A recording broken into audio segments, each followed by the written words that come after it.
Right guys, welcome to Set 3 and Pass. My name is Bit, and today I'm going to show you this deck profile Dinomorphia. I top 4 in my locals. It wasn't that stacked, to be honest. A lot of people were the nationals.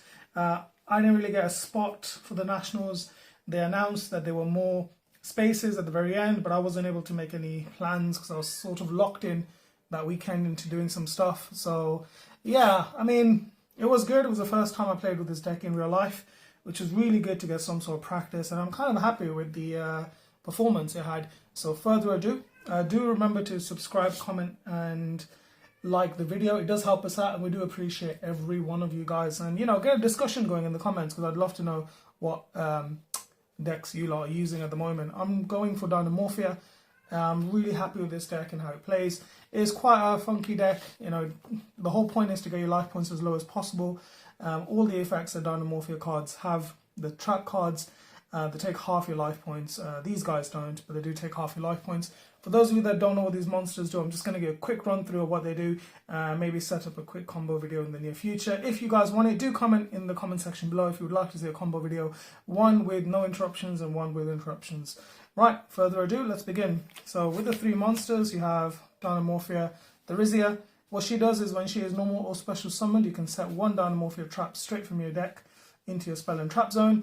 And then if your life points are 2000 or less, she gains 500, so she becomes a 2k level 4.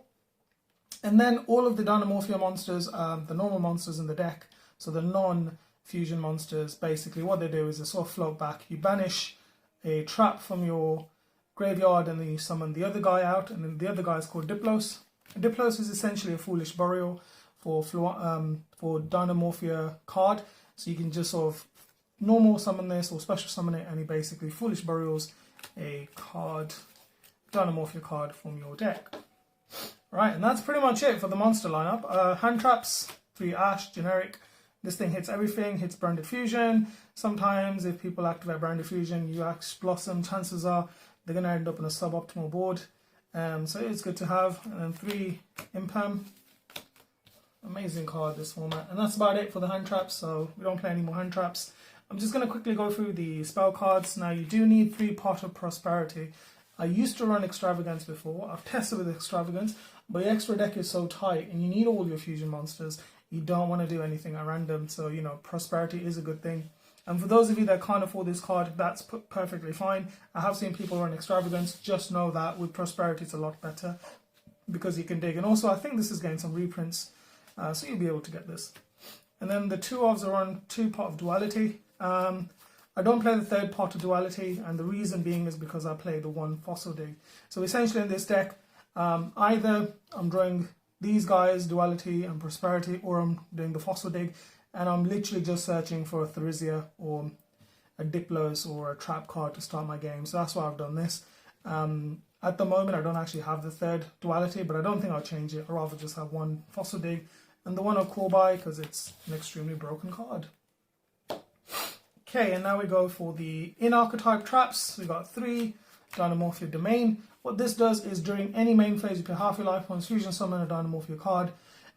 This one uses your normal deck, hand or field as fusion material. And basically, when your opponent activates a card or effect, and your life points are lower, about 2000 or less, you can banish this card from your graveyard and you take no effect damage that turn, which is really good. Or your opponent's card effect, sorry, that turn. So yeah, that's pretty awesome because people will try to kill you using effects. And again, I would just like to point out that this deck loses really badly to Despia. So Despia just put up Masquerade, and it's really hard for this deck to play because you've got to pay life points basically. But it is a fun deck, you know, and if you're thinking about picking it up and you've got the cards, please do so. You got 3 Frenzies. This thing came out in Dimensions Force. Frenzy is awesome. Just remember you can only activate it during your opponent's main phase. You pay half your life points, fusion summon Dinomorphia using your extra deck, and 1 from your main deck. You can't use your field or your hand. Basically what this does, it just fusion summons a Dinomorphia card, and what you want to do, the extra effect is when your opponent activates a card or effect and your life points are 2000 or less, you banish this and you take no effect damage from your opponent's card effects that turn. So essentially the secondary effect, they both have the same secondary effect. Then you have Sonic. I play 2 Sonics. Sonic is essentially your spell and trap negate. while you have to control a Dinomorphia card, monster, apologies, and it can be a fusion monster or the actual Dinomorphia, Therizia or Diplos.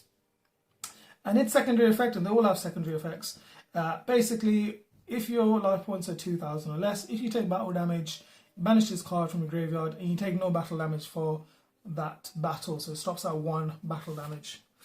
You play the 1 Brute. This is essentially like a Sonic, except you target 1 monster, a Dinomorphia monster you control, and your opponent's monster, and you destroy them both. Its effect is, if your life points are 2,000 or less, you can activate its effect, and you take no effect damage from your opponent's card effects this turn, so that sort of turns off card effects. And the last we play is the Alert. I don't think you need to play any more of that. All this does is special summon up to 2 Dinomorphia monsters whose levels are 8 or less. So this is your essentially in Archetype monster reborn. And its secondary effect is when your life points are 2,000 or less, you can banish this card when your opponent activates a card effect or a card, and you take no effect damage that turn, which is pretty good. That's all your traps. And then your other traps you run, and this is basically a 40 card deck. I was running 42, but I cut it down. I run 3 Goes and Match, because literally everything, your Dinomorphia archetype is dark. And it's just really good to flip up against Despia in pivotal moments, because they can be locked into different types. This works really well against Sky Striker, kind of just lock them into a machine type. I think it was Water, Shizuku, yep, Shizuku. Kind of flip this when they summon Shizuku, and they could only control a water type, which was not that good for them. You run the 3 Judgments, 3 Strikes, and the MVP of the deck, the Fairy Flames. So those of you that don't know what this card does, essentially when your life points, basically the combined attack of all your opponent's monsters, if it's higher than your life points, you basically make your opponent shuffle monsters until they have the attack of their combined monsters are equal to or less than your life points. And this is pretty good, because if people summon Ad Ignister, the rank 6, the one that's unaffected by literally everything, this affects your opponents and not the actual cards, so they have to actually shuffle this. And this actually came up in locals. Someone summoned some 5-headed dragon or something that was just unaffected by everything. We flipped this, and you had to call the judge, because I was like, well, I'm not targeting your monster, even though your monster is unaffected by card effects. I'm targeting the player, or at least this card targets the player. It's quite good in decks, and it gets rid of unaffected monsters. So if there's someone that Math Sigma card, I can't remember his name, anything that's unaffected, this will affect the player. They kind of get rid of monsters. And your life points are going to be low anyway, so it's not like it's never going to be live.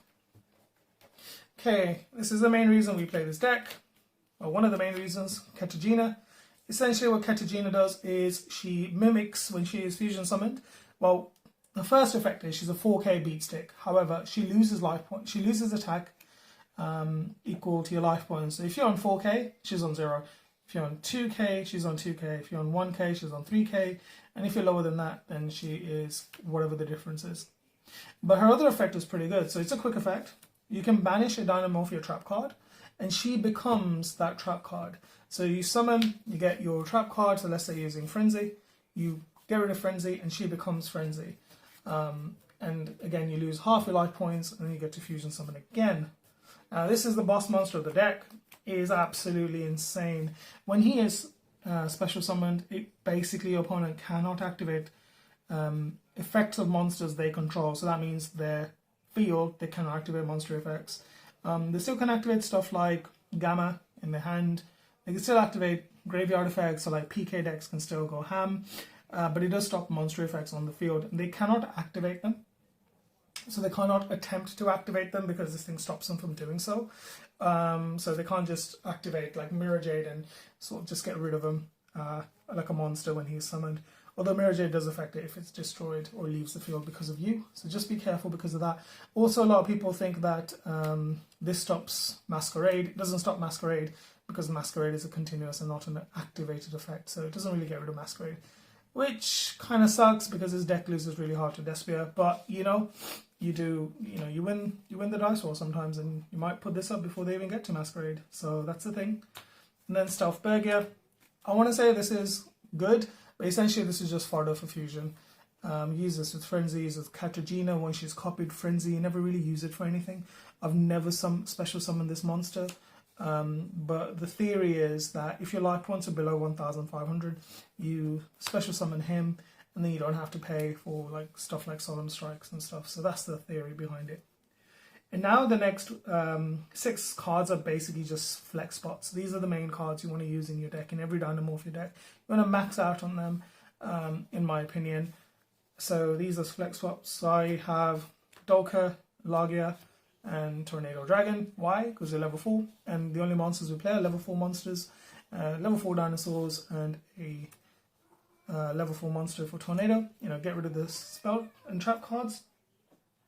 And then I play the Baguska. You put this down, you know, people just love you for it.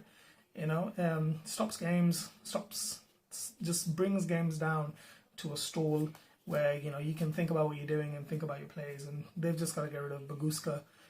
So essentially you got about 2 turns to sort of fix your hand and see what you can do.